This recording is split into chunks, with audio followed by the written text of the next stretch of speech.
Welcome to Future Customer Value, where global thought leaders share their career-defining moments. Chad, it's great to have you on today. Thank you so much for joining the show. Thank you so much, Cigar. I really appreciate you inviting me. And yeah, look forward to getting into it. Awesome. Cool. Well, before we jump in, I want to give our audience an introduction to your amazing background and how we got to this point. So, for everybody listening, Chad is a seasoned veteran in the customer success space, has worked across a number of companies from mid-market through enterprise, starting his career at Eloqua, was a director there of customer experience, moved on to Influitive, and then also had great experiences at Bluecore and most recently at Kustomer, which was acquired by Facebook.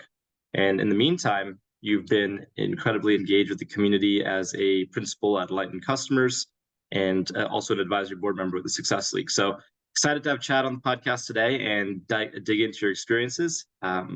Ready to get started. Awesome. So yeah, again, thanks so much, Cigar. And in terms of my background, just a quick overview there. I mean, I like to think of myself as someone that brings clarity to chaotic situations.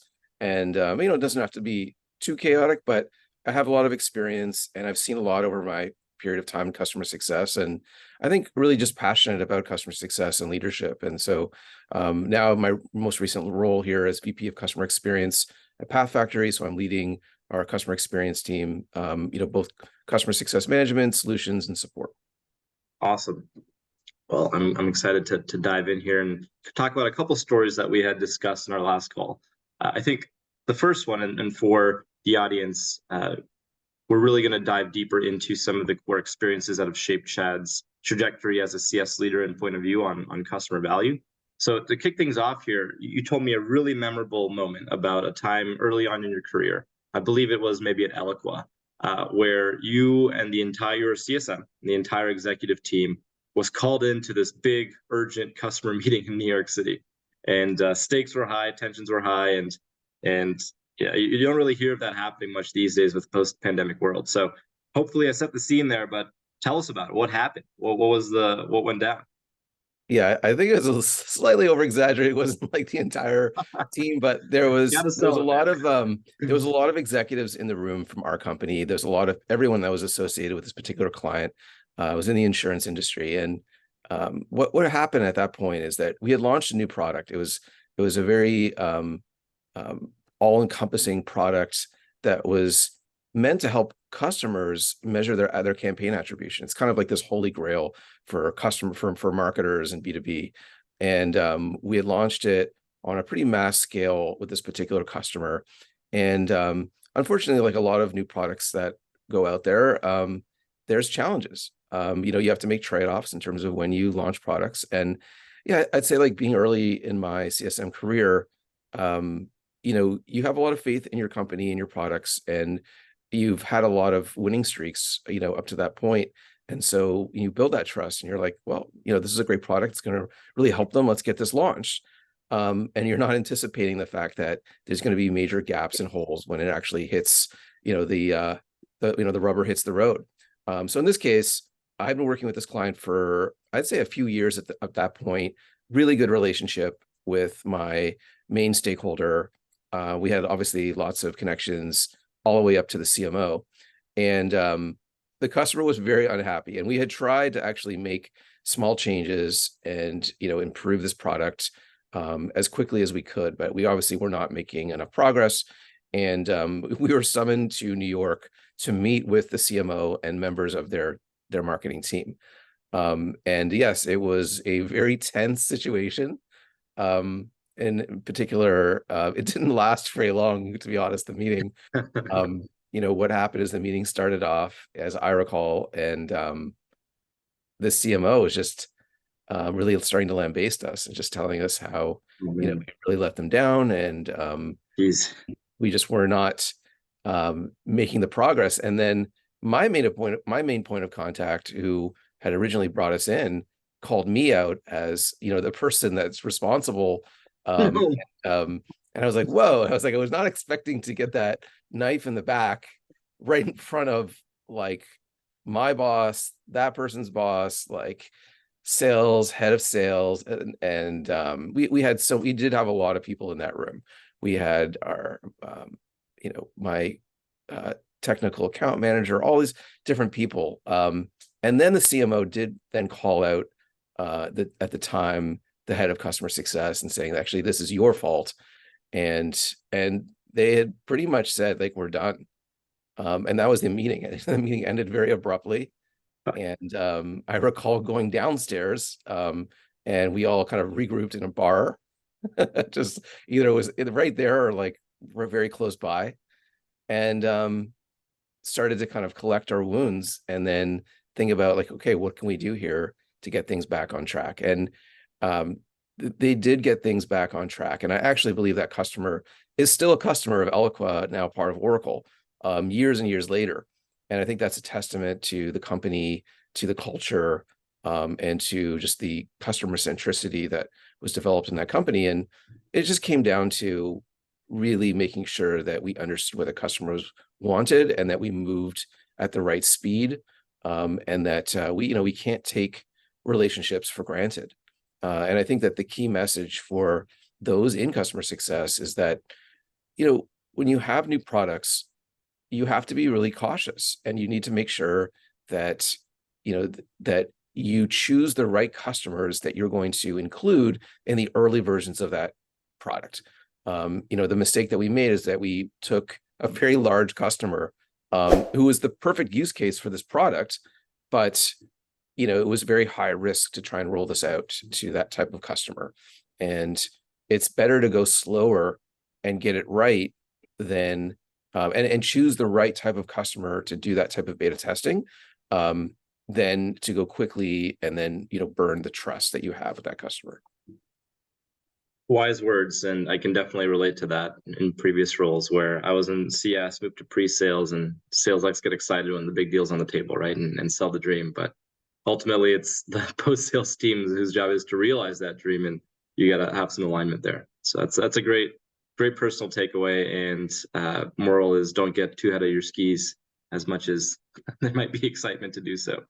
Yeah, so I think one other thing too is that one thing I took away from that is really building a better relationship with the product team and really trying to insert customer success in earlier, so that you just have a better sense of like what it is that they're actually going to put out in that first version. And a good question, if you're a new customer success person, does your product team push out a fully baked product, or when they push out a new product, or is it more iterative and they kind of put that MVP together first? And that's mostly the case.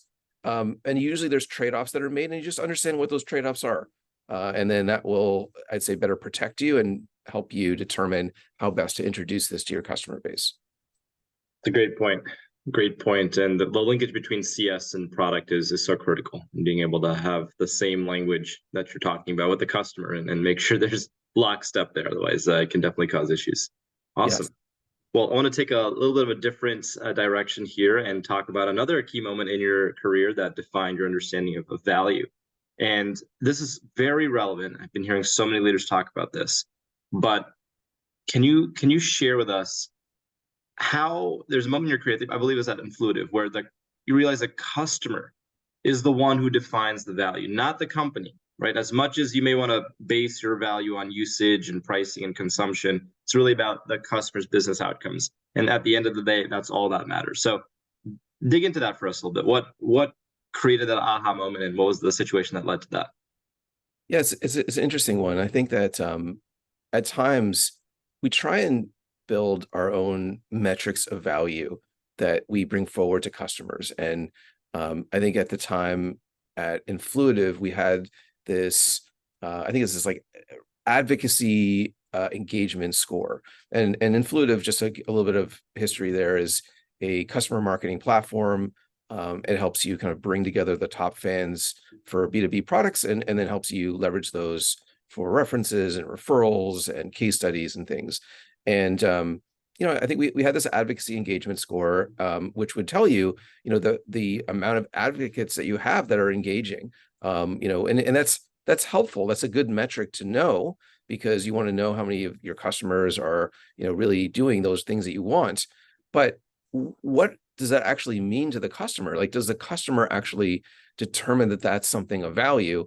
And then the other thing too is that if that score is low, then that could, be problematic for you in terms of how you demonstrate that value. And again, like going back to what does a customer determine as value? And so in Fluidive's case, are they getting a certain number of referrals? And are those referrals actually expanding their pipeline and leading to additional revenue? Are those case studies that you're performing, are they actually influencing pipeline, helping with revenue? And I think that focusing on what the highest person in that function, and then going up to the business goals, that's really what you want to strive for. And not necessarily focusing on metrics that you're putting forward, which are good, like they're directional, but when they're hard to understand what that algorithm is that actually makes up that particular score, and it's difficult for a CMO, which is the chief marketing officer, to determine what that is, it's not going to necessarily land as much as having more significant impact from what they're looking at in terms of achieving their overall goals. That is, I think that's so critical for CSMs to be able to understand and proactively try to engage those customers, right, and get them to talk about it. Because I feel like that's such a big challenge for folks, is maybe not knowing what questions to ask, or how to get the customer to open up about their industry, their business, what the growth is going to be, what the challenges are, put the right framework in front of them. So talk to us a bit about what was your takeaway from that in terms of getting the customer to share that with you proactively? Yeah, I think that in my learning journey, I was probably still, in this transition from what I would call like CSM 1.0 to CSM 2.0. And there were other people in the organization that were actually doing this much better in terms of than I was in terms of the questions they were asking. And, there was a shift actually where our account management really took a more, I'd say, stronger role in some of those relationships and started to put forward really great ideas. So an example, one of the things that they did was they stopped kind of looking at what the current value is, and they started looking at future value. So going back to, the advocates, and not just thinking about, what your current advocacy engagement is, but it was like a calculator that would demonstrate like, hey, if you did X, you would have these additional more advocates, and they would help with Y value that you're trying to achieve. Oh, wow. So, like doing things like that and getting customers to think in the future, I think was a really great way of doing that. And again, like this was led by account management, and, to have that type of conversation, yes, you are doing the right type of discovery and asking them, what is it that you're trying to achieve? Okay, what does success mean for you? Well, it means that, again, like we're growing more business, like maybe we're trying to drive buyers that are later stage in the funnel through that buying process to, the ultimate purchase, period. And so knowing that, then you can target some of those tactics and help guide that particular customer. And you can get into some of the specifics, like, well, how many customers do you have? What's your pipeline? Like, what are you trying to achieve? And so you can start to plug those things in.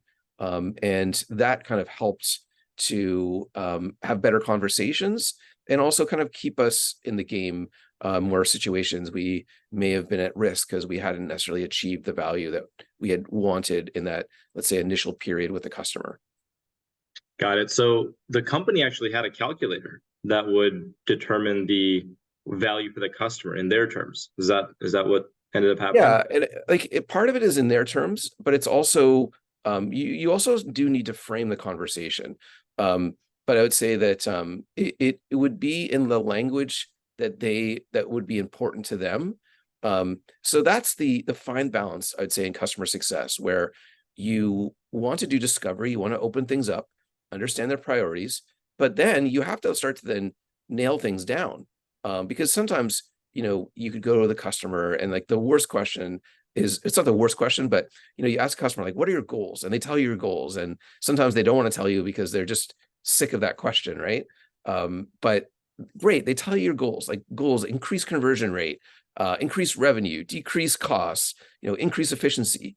And people are like writing that down. And it's like, wait a minute, no, like that's not really actually good enough, because if you haven't actually put down a specific metric that you're trying to achieve in a specific time frame, then you're just kind of grasping for straws and hoping for the best. And so sometimes your customer will say, well, I don't know like what metric we should be, going after. And it's like, maybe it hasn't been properly defined for them. And then that's kind of where you can say, well, customers that are similar to you, like, X, Y, and Z have done this. How does this sound in terms of a metric that we can look to work towards? And then you get them to agree to that. And then you start to build out a success plan to help them achieve that.